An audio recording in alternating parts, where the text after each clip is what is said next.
Right, greetings, hello. My name is Dr. Thomas Daffern, and I'm speaking about a particular project that I'm feeling responsible for issues around the world to do with a lack of peace policy.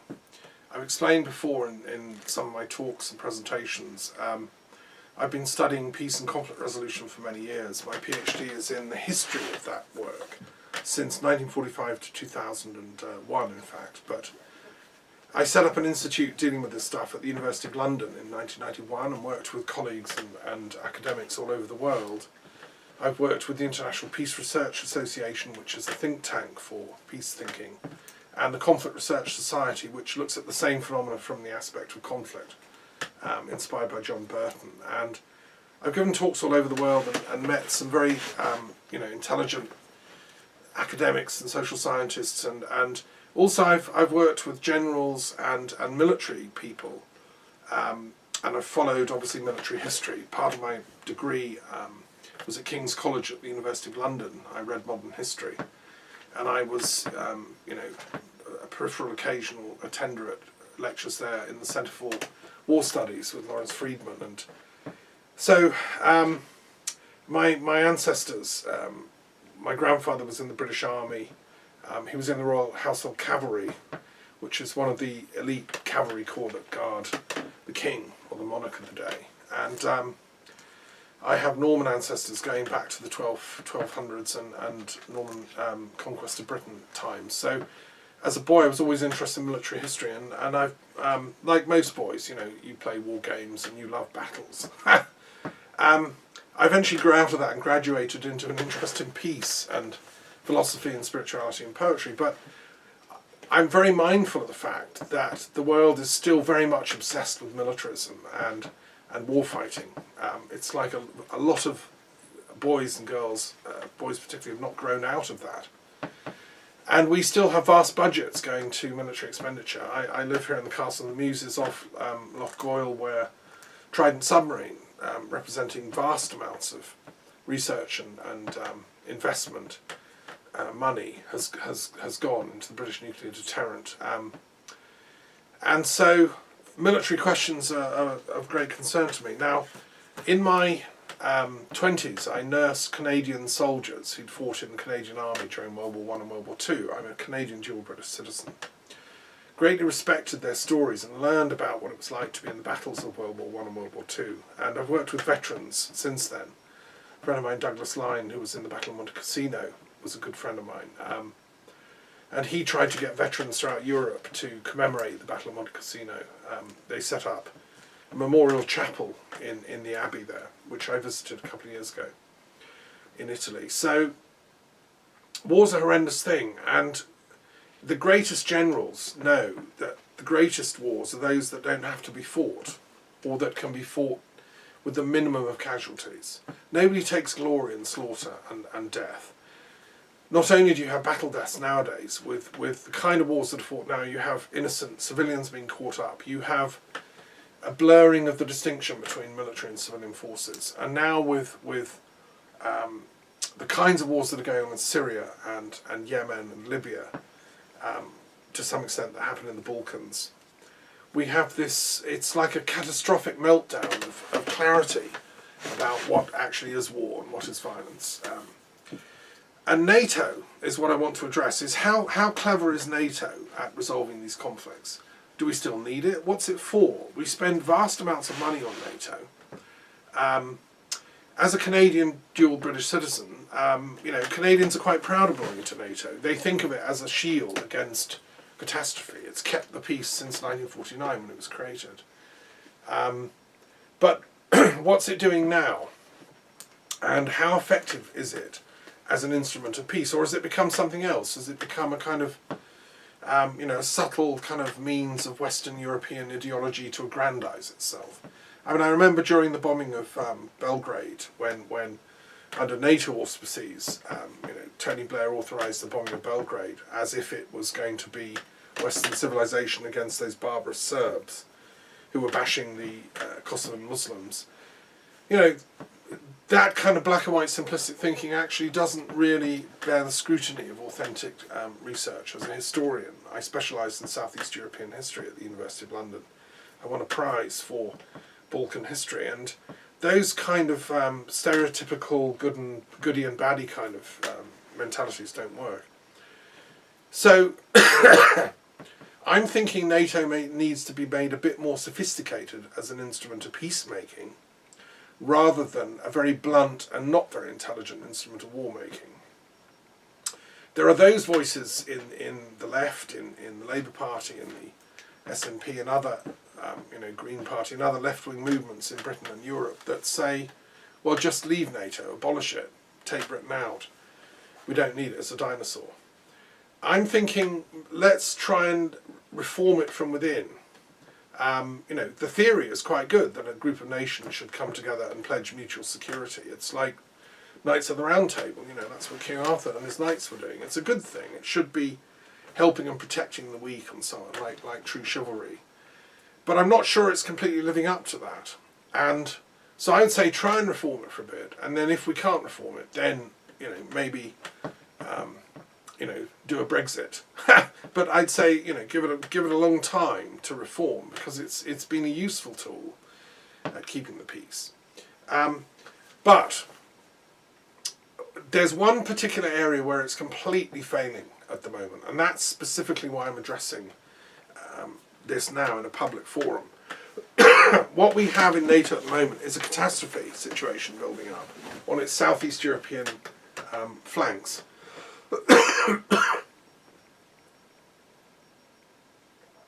Namely in Turkey, which is a full member of NATO. Because what's going on in Turkey is essentially a kind of breakdown of trust between the constituent parts of Turkey. As a historian who specialised in Southeast European history, I did the Ottoman Empire in great detail. I looked at the history of the Ottoman Empire and the development of independent states in the Balkans out of the Ottoman Empire. Bulgaria, Serbia, Romania and Greece, the Great Greek Revolution, of which Byron was involved in. That whole history. And then the formation of independent countries out of the rubble of the Ottoman Empire, like Syria, Iraq, Palestine, which then became Israel, Palestine, and so on.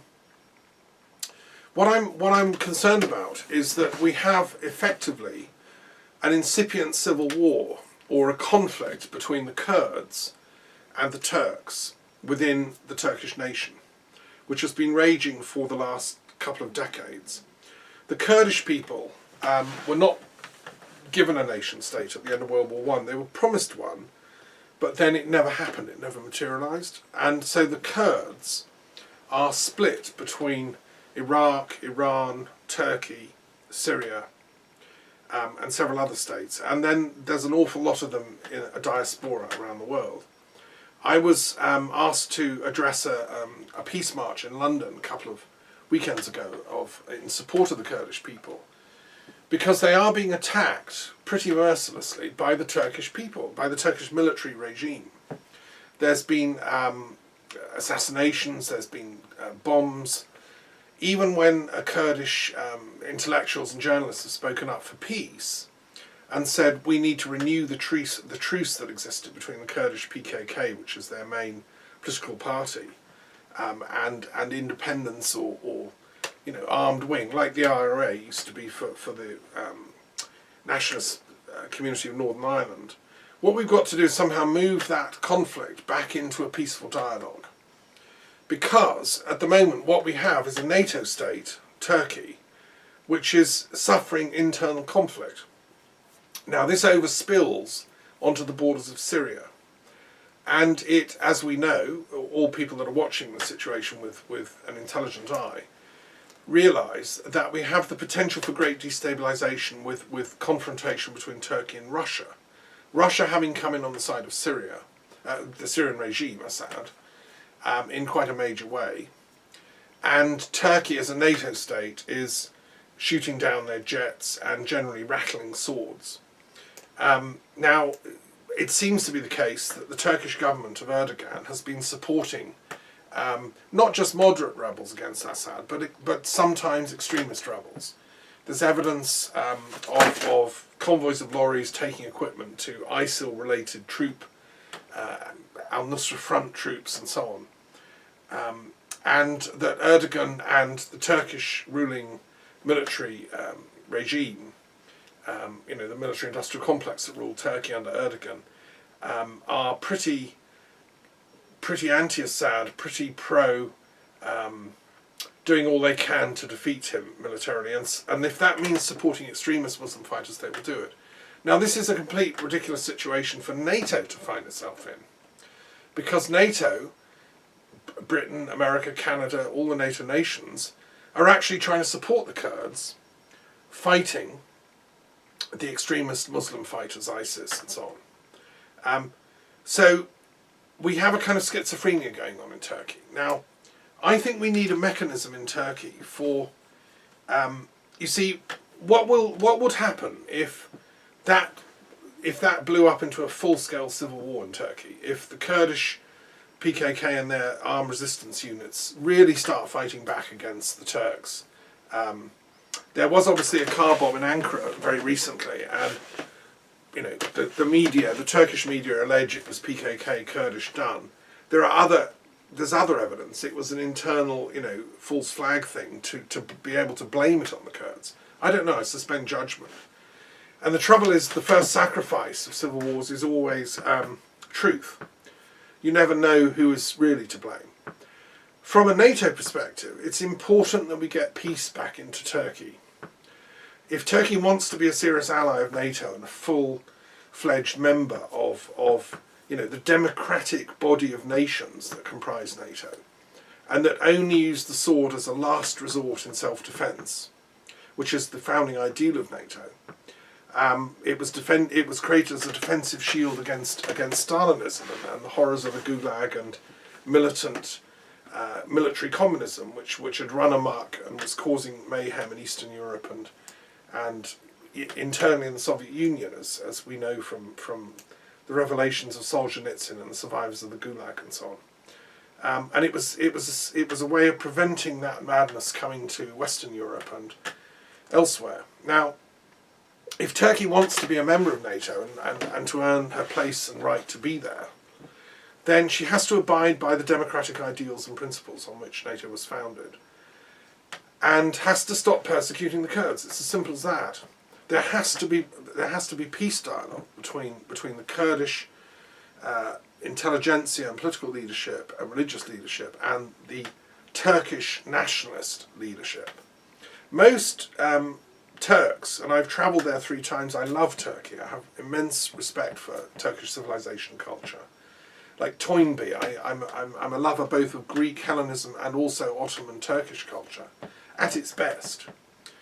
And there need be no conflict, as far as I'm concerned, between the Kurdish people and the Turkish people. They're all proud, immensely ancient and noble people. The Kurds produced Saladin, one of the greatest fighters of medieval Muslim history, who earned the respect, and it was mutual, between Richard the Lionheart and Saladin. Richard the Lionheart was probably the greatest warrior king England, or the Angevin Empire, ever produced. But Saladin and Richard knew that the greatest warrior is the one that tries to build peace.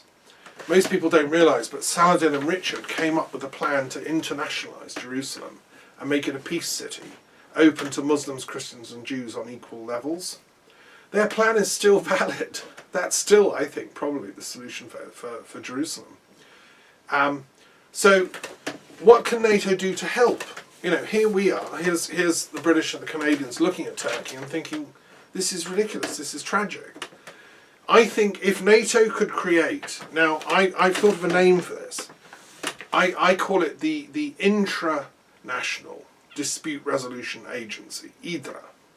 IDRA, the Intranational Dispute Resolution Agency, operated from NATO headquarters for NATO states that begin to experience conflicts within themselves. It's not in the interests of NATO to watch one of its member states fall apart in rivalry, ethnic, religious conflict and so on.